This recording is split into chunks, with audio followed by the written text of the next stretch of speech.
Welcome to discover movies. कहानी की शुरुआत होती है कोलोराडो की एक हाई सिक्योरिटी जेल में, जहां रे ब्रेसलिन नाम का एक आदमी कैद था। एक दिन एक कैदी ने उसे जैक्स नाम के एक दूसरे कैदी से बचकर रहने को कहा, क्योंकि जैक्स रे पर हमला करने का प्लान बना रहा था। अगले दिन अपने प्लान के हिसाब से जैक्स ने रे पर हमला कर दिया, लेकिन वो रे के सामने टिक नहीं पाया और आखिरकार रे जीत गया। लेकिन इसी लड़ाई के चक्कर में गार्ड्स ने सजा के तौर पर रे को अलग चेंबर में बंद कर दिया। ये जेल का वो हिस्सा था जहां सबसे खूंखार कैदियों को 24 घंटे कैद में रखा जाता था। रे के इस नए कमरे में कोई खिड़की तक नहीं थी, सिर्फ एक टॉयलेट था। इसके अलावा कैमरों की मदद से 24 घंटे उस पर नजर रखी जाती थी। अब रे तुरंत इस जेल से भागने के प्लान के बारे में सोचने लगा। उसने जेल में घूमकर हिसाब लगाया कि जेल के पास ही एक गैराज है। इन दिनों जेल में गार्ड्स भी थोड़े कम थे, इसलिए अगले कुछ दिन तक रे ने बहुत बारीकी से हर गार्ड का चाल चलन देखा। उसने देखा कि गार्ड्स ठीक 7 मिनट के लिए बाहर सिगरेट पीने जाते थे। अब उसे सिर्फ अपने कमरे के दरवाजे का पासकोड पता लगाना था। इसके लिए उसने खाने के साथ आने वाला दूध का प्लास्टिक उतारा और चुपके से पासकोड की स्क्रीन पर लगा दिया। जल्द ही उसे पासकोड के नंबर मिल गए और फिर उन्हें सही तरीके से अरेंज करना कोई बड़ी बात नहीं थी।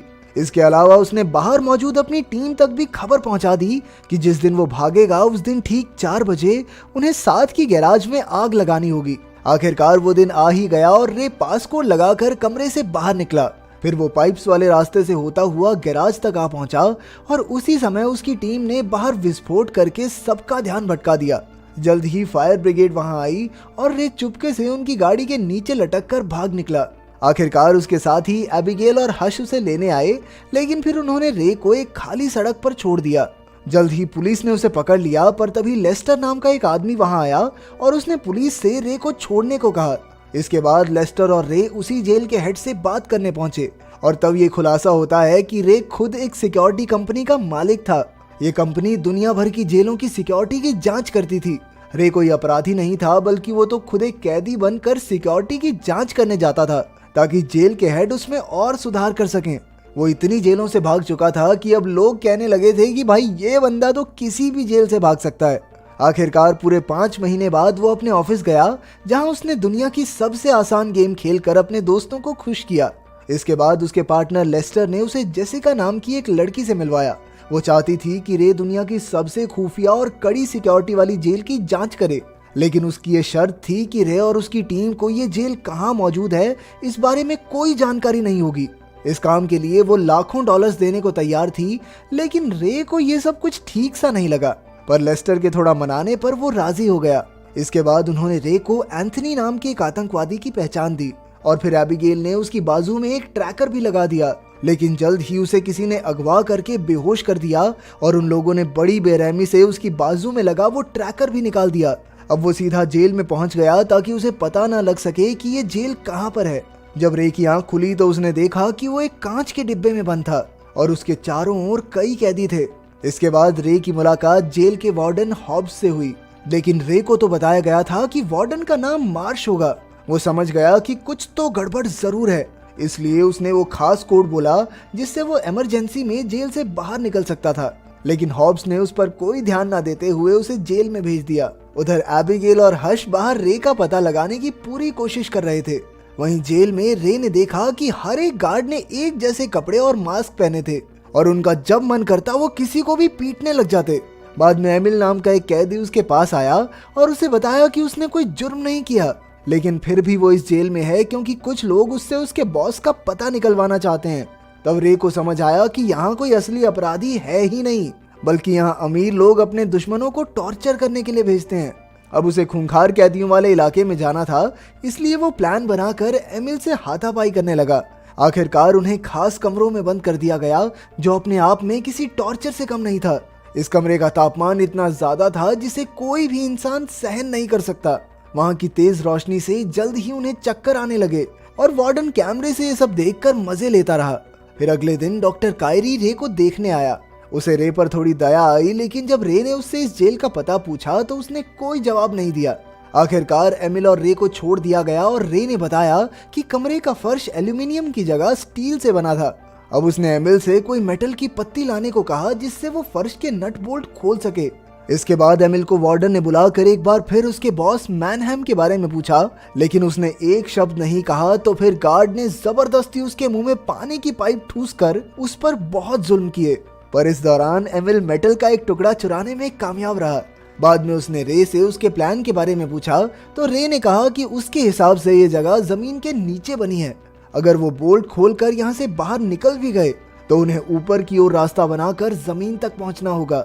ये सब सुनकर एमिल को विश्वास हो गया कि कुछ तो पता है इस आदमी को, यही निकालेगा मुझे बाहर। अब वो प्लान के मुताबिक फिर से लड़ाई करके उन कमरों तक पहुंच गए।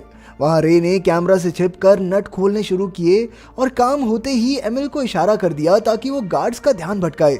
तभी एमिल चिल्लाने लगा और सब उसकी ओर देखने लगे। इतने में रे ने कागज से अपना कैमरा ढक दिया। इसके बाद वो फ्लोर से नीचे उतर गया, लेकिन तभी उससे गलती से एक पाइप टूट गई जिससे हर जगह पानी भर गया। आखिरकार जब वो ऊपर पहुंचा तो उसने देखा कि ये जेल जमीन पर नहीं बल्कि समुद्र के बीचों बीच पानी के एक विशालकाय जहाज में थी। इधर अंदर का पानी चारों ओर फैलने लगा था और तब रे तुरंत अपने कमरे में वापस लौट आया। उधर एबिगेल और हश ने लेस्टर से रे के बारे में बात की। असल में इस काम के लिए रे को जो चेक मिला था वो बाउंस हो गया और तो और जेसिका का भी कोई अता पता नहीं था। इसीलिए उन्होंने लेस्टर को रे को ढूंढने को कहा, लेकिन लेस्टर तो कहने लगा कि रे को अपना काम करने दो। उनके जाने के बाद लेस्टर ने जेल के वार्डन को फोन किया और रे को पूरी उम्र वहीं रखने को कहा। तब ये खुलासा होता है कि लेस्टर अकेला ही इस कंपनी का मालिक बनना चाहता था, इसीलिए उसने ये नकली डील करके रे को हमेशा के लिए जेल भेज दिया। लेकिन एबिगेल और हश ने हार नहीं मानी। हश को टूम नाम की एक गैर कानूनी जेल के बारे में पता चला जिसमें लोग अपने दुश्मनों को रखते थे, लेकिन ये है कहां पर ये किसी को नहीं पता था। उधर जेल में रे और एमिल को पता लगाना था कि वो दुनिया के किस हिस्से में मौजूद हैं। इसके लिए रे ने डॉक्टर कायरी से मदद मांगी, लेकिन डॉक्टर ने उसकी कोई मदद नहीं की। खैर फिर रे ने गत्ता चुराया और जुगाड़ करके उससे सेक्सटेंट नाम का एक डिवाइस बनाया जिससे शिप की लोकेशन के पॉइंट्स पता किए जा सकते थे। पर इसके लिए उसे शिप के ऊपरी हिस्से में जाना होगा, इसलिए उसने जावेद नाम के कैदी से मदद मांगी। बाद में जावेद ने वार्डन के पास जाकर उसका जासूस बनने का नाटक किया और बदले में उससे खुली हवा में नमाज पढ़ने की इजाजत मांगी। अनजान वार्डन ने इस बात की मंजूरी दे दी और फिर अफरीदी ने उस डिवाइस के जरिए शिप के पॉइंट्स पता किए। आखिरकार रे ने हिसाब लगाया कि वो मोरक्को के पास अटलांटिक ओशियन में थे। तब एमिल ने उसे बताया कि उसका एक दोस्त मोरक्को में ही रहता है, अगर वो किसी तरह उस तक खबर पहुंचा दें तो वो अपनी टीम के साथ उन्हें बचाने जरूर आएगा। अब रे फिर से डॉक्टर कायरी से मिला और उसे मदद करने के लिए मना ही लिया। फिर रात को डॉक्टर ने एमिल के दोस्त को ईमेल लिखकर उनकी जेल का पता दिया। आखिरकार भागने का दिन आ गया और जावेद ने वार्डन को झूठी खबर देकर कहा कि ब्लॉक ए में लड़ाई होने वाली है। ये सुनकर वार्डन ने तुरंत सारे गार्ड्स को ब्लॉक ए में भेज दिया और खास कमरों पर सिर्फ 2 गार्ड्स रह गए। रे ने मौका देखकर वहां लड़ाई शुरू कर दी और जल्द ही सब एक दूसरे को पीटने लगे। तभी रे, एमिल और जावेद शिप के ऊपरी हिस्से की ओर भागे, पर वार्डन ने तुरंत पूरी शिप में लॉकडाउन लगा दिया। हुआ ये कि उन तीनों के ऊपर पहुंचने से पहले ही सभी दरवाजे लॉक हो गए और मजबूरन उन्हें वापस लौटना पड़ा। उसी वक्त एमिल का दोस्त अपने आदमियों के साथ हेलीकॉप्टर में वहां तक पहुंचा, लेकिन शिप में गार्ड्स और कैदियों के बीच धुआंधार गोलीबारी चल रही थी। इसी दौरान जावेद के पेट में गोली लग गई। अब रे ने अपना दिमाग लगाया और कंट्रोल रूम में जाकर बिजली काटने का फैसला किया। इस तरह वो ऊपर का दरवाजा फिर से खोल सकते थे। उसने एमिल को जावेद का ध्यान रखने को कहा और खुद आगे चला गया।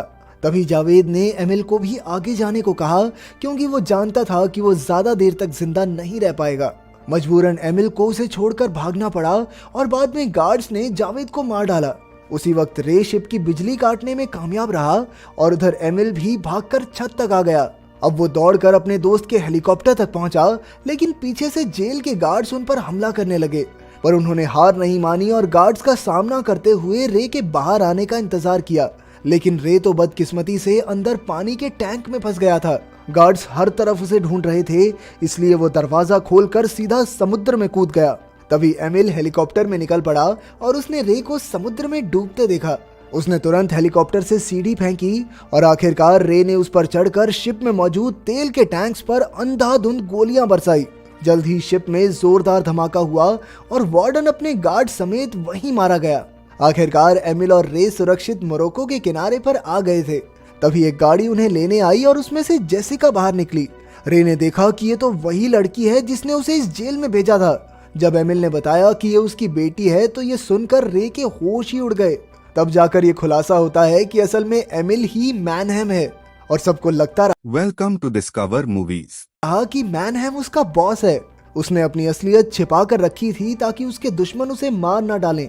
इसके बाद हमें पता चलता है कि जेसिका अपने पिता को जेल से छुड़वाना चाहती थी, इसीलिए उसने धोखे से रे को इस जेल में भिजवाया। अंत में उसने रे को लेस्टर की सच्चाई बताई कि कैसे वो गद्दारी करके जेल वार्डन के साथ मिल गया था। आखिरकार रे एबिगेल और हश से मिला और उसे पता चला कि लेस्टर को एक ऑफर मिला था जिसके मुताबिक अगर रे इस जेल से भागने में नाकामयाब होता तो लेस्टर इस जेल का सीईओ बन जाता। उधर जब लेस्टर को पता चला कि रे बाहर आ गया है तो वो भी अपना बोरिया बिस्तर बांधकर भागने लगा। इसके बाद हश ने गाड़ी में उस पर हमला कर दिया और बाद में जब लेस्टर की आंख खुली तो वो अब भी गाड़ी में ही था, लेकिन वो इस बात से अनजान था कि ये गाड़ी हजारों डिब्बों से भरे जहाज में थी और अब ये जहाज जा कहाँ रहा है ये कोई नहीं जानता। अगर वीडियो पसंद आई तो लाइक कर देना, चैनल को सब्सक्राइब कर देना। मिलते हैं अगली वीडियो में।